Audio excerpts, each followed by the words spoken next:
Bonjour à toutes et tous, bienvenue Christian.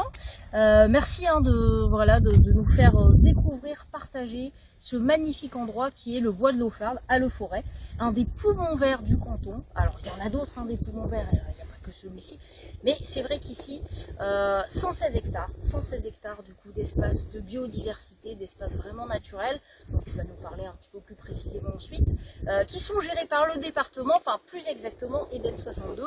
Pourquoi Eden 62? Parce que c'est un syndicat qui est composé d'élus du département, donc nous forcément on aura notre part plus tard sur ce projet, et qui gère de façon technique, mais pas que, qui gère de façon très intelligente finalement l'animation de ce site, que ce soit des ateliers, des sorties pédagogiques, des expertises scientifiques, des sorties découvertes, parce que c'est vrai que la recherche, l'étude de la flore, de la faune, ça reste très très important. Et donc du coup voilà, Eden 62, force de proposition aussi sur des projets. Alors peut-être que là tu peux nous dire aussi un petit peu plus précisément, Christian, parce que tu connais bien le site, comment du coup ce site va être vraiment exploité, comment nous on va pouvoir à l'échelle du département le porter. Tout à fait. Alors je t'ai amené ici justement à proximité, au bord. Il faut d'ailleurs faire attention où on met les pieds, mais on est à proximité d'une ancienne carrière d'argile qui vient d'être rachetée par le département. Alors au même titre que les prairies humides qui se trouvent là, et qui viennent en quelque sorte compléter un espace naturel déjà composé du terri qu'on a en face de nous et du bois de Lauflarde qui se trouve juste là également. Donc ce qui fait que évidemment le rachat au titre de mesures compensatoires, permises par le développement de la THT, alors si on peut dire ça comme ça, puisque évidemment que le renforcement de la ligne à haute tension, on l'a dénoncé en son temps, mais aujourd'hui il y a des mesures compensatoires qui s'inscrivent dans ce cadre-là, et de ce fait, le rachat de Semar vient compléter en fait un milieu déjà très très riche, puisqu'on est proche d'un terri, je le disais, et d'un bois, et vient en fait l'enrichir avec beaucoup plus de biodiversité, comme tu le disais. Alors il a été racheté de manière à être préservé, alors ne nous y méprenons pas, on était la dernière fois justement à la Gardeau où on a prôné justement, si on était élu, le développement d'activités ludiques, récréatives, mises à disposition des habitants de ce canton. Le loisir, en fait. Voilà, tout à fait. Ici, on est plus sur la préservation d'une nature, mise sous bulle, bien sûr, et qui permettra justement la préservation d'espèces, la reproduction, la nidification d'espèces animales, végétales. Et alors, je suis pas en train de dire justement que le public n'y aura pas accès, il y aura accès à ce site, mais à travers des postes d'observation, de manière à ne pas nuire à ce milieu très sensible et donc à préserver. Donc c'est un projet bien sûr qui me tient à cœur, qui nous tient à cœur si nous sommes élus, et qui est au cœur des compétences du département, qui a 6000 hectares déjà d'espace naturel à gérer et à préserver à l'échelle du Pas-de-Calais. Tout à fait, et nous, bien sûr, si on est élu, on s'engage évidemment à adopter dans ce sens. Voilà, merci Christian. Merci. Merci à toutes et tous.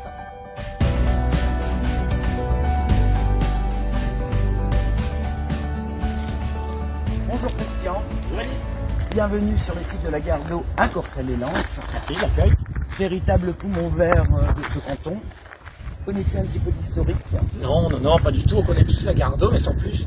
Alors la Gardeau a été creusée en 1903 et à peu près 200 péniches s'y amarraient. Aujourd'hui essentiellement utilisée par des familles, promenades, un peu de sport aussi. Mais pas assez, le potentiel existant n'est pas du tout utilisé. D'ailleurs, mon équipe et moi-même avons engagé dès notre arrivée une étude. Oui, alors tu m'as montré d'ailleurs cette étude fort intéressante. Alors il y en a eu deux d'ailleurs sur les 2 dernières années.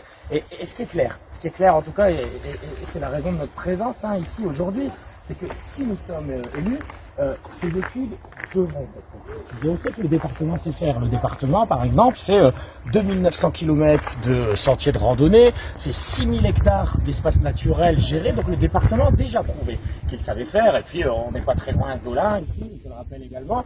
Et donc, avec toute la modestie qui peut être la nôtre, on fera sans doute pas un deuxième Olin ici, mais en tout cas si on peut s'inspirer de certains exemples, ce sera bien. Donc il y a un vrai potentiel, comme tu le disais, sur cette Gardeau. Alors on sait qu'on est à portée de canal, de Douai, de Vingles de l'autre côté, qu'on est sur la maille verte, sur les itinéraires, les différentes boucles de la CAC. Donc inscrire la Gardeau dans cette dynamique-là n'est pas inintéressante. Alors, je pense bien sûr à la chaîne des parcs, et il sera important de peut aussi raccrocher. La chaîne départ qui a permis, par exemple, l'aménagement du canal de Souchet à Courrières, aujourd'hui, qui fonctionne très très bien. Donc s'inspirer de cet exemple-là, s'inspirer également d'Olin, tu parlais d'activité, c'est rétablir, alors en toute concertation bien sûr avec le public, avec la population, des activités bien sûr respectueuses de leur environnement. On est dans, tu le disais, un poumon vert, un écrin vert ici, et il ne s'agit pas de dénaturer, c'est le cas de le dire, le site, mais en tout cas recréer de l'activité pour faire de cette gare d'eau un parc à l'échelle du canton et qui ne serait pas connu que des seuls Courcellois ou des seuls voisins, mais qui serait vraiment aménagé à l'échelle du canton. Alors, on va fonctionner par étapes, bien sûr. Dans un premier temps, au vu du tour qu'on a fait, il s'agira, dès qu'on est élu, de sécuriser le site, de renforcer la signalétique, de le structurer en quelque sorte, parce que je te disais qu'on ne reconnaissait pas les espaces, on ne savait pas où on allait, etc. Donc il y a un gros travail qui est à faire, mais qui coûte pas cher pour le coup. Un travail d'entretien, un travail de sécurisation. Les motos, c'est une vraie plaie, il faudra qu'on s'y attaque. Un travail aussi de signalétique, de stationnement, de circulation, avant de développer un projet global, cette fois-ci sur les activités, remettre peut-être de l'activité sur l'eau. Le mini-golf, il est ici, il s'agira de le faire vivre, comme plein d'autres choses aux alentours. Écoute, je te remercie de ta visite et de ces différentes explications. Bon, et c'est à deux qu'on le porte, de toute manière, donc voilà. Merci de l'accueil en tout cas. Au revoir, Christian.